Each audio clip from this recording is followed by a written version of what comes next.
I'm so full of rage and I need some advice. I, 30 male, and my wife, 27 female, own a sizable farm that is usually the nexus of family events. 5 bedrooms, 3 bathrooms, 300 acres and electrical hookups for 4 campers so the whole clan can come stay for extended visits in the summer. We built it that way deliberately. My cousin Bill, male 50, has a daughter Alice, 18, female, from his first marriage. His first wife was an immigrant with no family in our country and no contact with any family in her home country. She passed away when Alice was 2, and Bill remarried Tanya, female 52, 6 months later. They have since had 3 kids, 14 male, 12 male, and 8 female. Alice is a brat. Everything in their house revolves around either the boys or their princess, and Alice is left behind. She doesn't get to go on family trips. They wouldn't pay for extracurricular stuff. She couldn't take elective classes that had extra fees, etc. I'm not a smart man, but I can recognize a kid that's hurting inside and being neglected. She's like Mr. Hyde with them and Dr. Jekyll elsewhere. For the last 4 summers, she's been coming to work on my farm because her parents don't want her around over summer break. She turned 18 recently, and leading up to her birthday, her dad was very adamant that she was being kicked out of the house when she turned 18 because it will teach her responsibility. We, wife, Alice, and I discussed it, and early on her birthday, we pulled up with my truck and packed her stuff up. We only packed things she purchased herself or things that were given to her by another person. My boss got creative with our benefits provider so we can get Alice on my medical benefits until she finishes university. She starts in a few weeks, so she's able to go to therapy.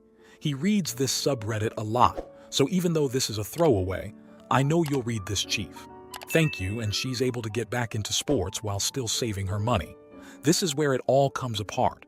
Bill and Tanya are pissed that we took her in and refused to come to family events. Part of the family refuses to attend as well because I'm undermining Bill and Tanya. I'll understand when I have kids. After they refused to attend events, a few others said that with gas being so expensive and not everyone attending, they'd skip as well. My answer of, okie dokie, come if you want and don't if you don't, further upset people who thought I should have tried harder to get people to come, so now we're down to about 1/4 of the family in attendance for events. My aunt suggested that we have Alice over on weekends and that she stays in a dorm during the week to smooth things over. I think that's dumb, but I'm dumb and stubborn. My wife thinks it's dumb and she's really smart, but also very much attached to the situation. Alice said she'd rather stay with us but would try the dorms to help make peace. Am I the idiot for not going with the dorm suggestion to keep the peace? Edit for info. I called Alice a brat, and my original post was way past the character limit, but in some of the stuff that got pared down, I explained it more. Typical teenage acting out, but cranked up. Slamming doors, screaming matches with her stepmom, swearing. Probably 3 or 4 big blowouts a week, and sometimes over some pretty disproportionately small stuff. I've watched her grow, and the acting out definitely came after the exclusion from family stuff. Edit 2. Thank you, everyone. Gonna keep on keeping on. Bit of a mini update. I ripped the Band-Aid off with the old fam jam and told them that fewer mouths to feed isn't the punishment they thought it was. Anyone else who was coming is still welcome, and I'd have the extra cash from not feeding so many people to help the folks concerned about gas prices make it out if they so choose. I'm in like 4 different family group chats and they're all lighting up. I'm going to turn my phone on silent for a while and let the sparks fly. I'll check in on the post in a while, and if anything noteworthy comes up and it's interesting, I'll give you all an update in the future. Edit 3. Alrighty, here's the update on the situation and a little background info for some consistent topics in the comments. So, my family likes to gossip and they're damn efficient at it. If your truck breaks down with only you in it 5 miles from home, word has reached every aunt and cousin before you're in your door. When I put the word out, it traveled fast. This morning I've been called all the names in the book and some new ones, so there may be a revised and updated edition of said book coming out. I've been told I'm a good guy, a bad guy, I'm stupid, I'm smart, I'm short-sighted, I'm thinking ahead. It's been neat. Long story short, I've got about a dozen relatives telling me thanks and they'll buy me a pint next time they're out, and about triple that who never want to speak to me again, so those are both significant victories. Now, nobody here really cares about me. We're all about Team Alice here. She's a Redditor apparently and came across the post independently of me showing her. There were tears, born of stress and relief, I think, and she's going to be staying here with us until she's ready to start the next chapter of her life, whatever and whenever that might be.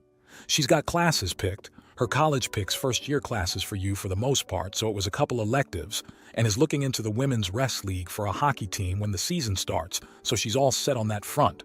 Regarding feeding everyone and paying for gas, without going into details, I was very fortunate as a young man to be working very, very hard at a job I was woefully underqualified for while a very wealthy person was on site. Basically the right place, right time, and the chief took me in and mentored me. We have made a lot of money on a business venture together in addition to me working for him, and since then, I haven't exactly had FU money, but enough that I was able to buy the property I live on outright and build my home here with my wife, who also makes good money. Family is important to both of us, and neither of our sides of the family tree have much for money, so we've done our best to make sure money isn't a barrier to getting together and seeing one another. Now, the big news. Tanya drove down to my house this morning. Bill and I had some very loud, very angry words when he drove down last night after I chose the nuclear option in the family group chats, so she actually waved a white flag from her car when she pulled up. I shooed the dogs and alpaca away and went out to talk to her, brought her out a muffin, and we had a bit of a chat. Allegedly, Bill was threatening to kick Alice out to scare her straight, and that they weren't actually going to kick her out, and they were caught off guard when we showed up on the morning of her birthday. I told her that she was missing the point and that I'm not sure I could use small enough words or short enough sentences to explain it to her if she thought that was the only problem. She cried. She peeled out of my driveway at Mach 7, and it's been radio silent since, which I'm currently enjoying. I know that was long, but now here's a few comments before the update. Comment 1. Not the idiot. They mistreated her for years, kicked her out of the house, and now they want to demand that you kick her out too. Horrible people, and you shouldn't think twice about the dorm unless Alice actually wants that.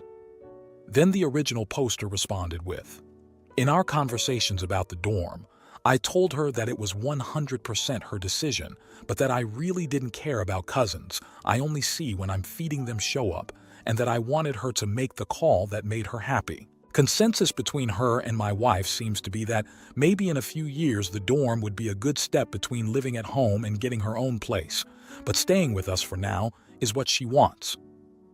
Comment 2. You call yourself dumb, but you have a grasp of nuance that a great deal of your family lacks. The Dr. Jekyll and Mr. Hyde comparison proves it. You understand her position and the cause for her undesirable behaviors. You understand the unfairness of her treatment and the failures of her parents. You also have the courage to stand up for her and to stand up against your family. I think you're aware of how many people lack that. They live in this subreddit and many others. You also have the heart to care. You're doing the right thing. Everyone who has a problem with it is a problem, and that's not on you to solve. What your aunt suggested is quite literally your family trying to manipulate 3 adults because they are immature and controlling. Her living there affects no one beyond their own self-absorbed mental inner world. I hope she makes great strides with you both and has a blast in college. Not the idiot. Comment 3. Not the idiot. You know for sure that Bill won't kick the younger ones out to teach them some responsibility. I would tell your family members that they looked the other way while Bill neglected her for 16 years. They can damn well look the other way when you're not neglecting her. And for shits and giggles, tell them Alice will inherit your place if you don't have kids. Then the original poster responded with, you're dead right on that. Their other kids aren't bad kids and I don't begrudge them, but as rotten as Bill and Tanya are to Alice, they're great with the other 3. It's the weirdest dynamic I've ever seen in my life. Now, for the update. And if you're enjoying the video, hit that like button. The good.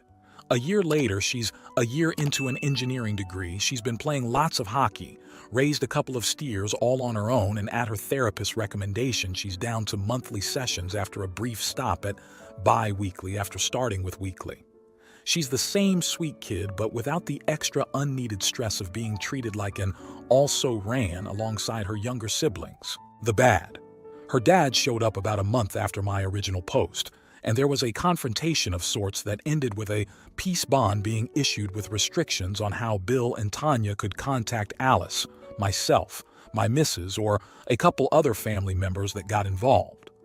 After the 6 months required by the peace bond, Tanya started getting back up to her old tricks, but Bill seems to have smartened up a bit. The peace bond meant she has had limited contact with her siblings, which has been tough. The oldest, male 15, started out pretty hostile, but some of the other cousins filled him in on what was going on. I got blamed for his sudden shift in attitude because we've established that I am just the worst with jazz hands and everything. The silly, gossipy family mellowed out when they realized that the literal gravy train wasn't going to stop at the station for them. Thanksgiving last year was 26 people compared to the 60-plus that came the last year I threw it prior to COVID restrictions. Easter this year was back up to an even 40, so we're probably going to plateau a little short of the old numbers. As for resolution to the problem, Bill has been texting Alice every couple of days to check in. They've gone for coffee a few times after the peace bond expired. I'd go to his funeral, but not his birthday party, were Alice's words when I asked her about where they're at. I'm hoping time can heal that wound, but she's been really good at setting boundaries. To quote one of the great warrior poets of our time, John Cougar Mellencamp, life goes on. I'll answer questions if it's allowed. Otherwise, here's some closure, guys. Now, for the final comments. Comment 1. These are the stories that restore my faith in humanity. You and your wife are seriously good people and should not have had to endure the criticism from the extended family. As someone else pointed out on the other post, Bill and Tanya just didn't want their mistreatment of Alice to be exposed by her behaving after being treated like an actual human being. Alice is going to triumph over this because of you. The world is a better place with you in it. Comment 2. I think you have been an exceptional cousin and surrogate uncle to Alice, supporting her and helping her thrive. Tanya and Bill seem like fools who thought throwing or threatening to throw Alice puts would serve as tough love rather than teach that her parents' love was conditional, unequal, and arbitrary.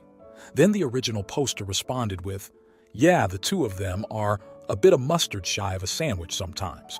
They've sworn up and down that they weren't actually going to kick her out and that it was meant to smarten her up and stuff like that, but whether or not they're lying is for someone who cares more about it to figure out. Kiddo's safe and sound. That's what matters." Comment 3. And let's not forget kudos for OP's boss, Chief. Because of his efforts, Alice has health insurance. She has that peace of mind. Then the original poster responded with, "Yeah, he's been a big source of support through all of this. Getting her on the company health benefits plan meant she got to avoid the long wait lists of the public system to get into a predominantly private practice. If you like this video, you'll probably like these too. Also, while you're here, please consider subscribing. It's your support that keeps this channel alive and allows me to make better and longer videos. Have a great day.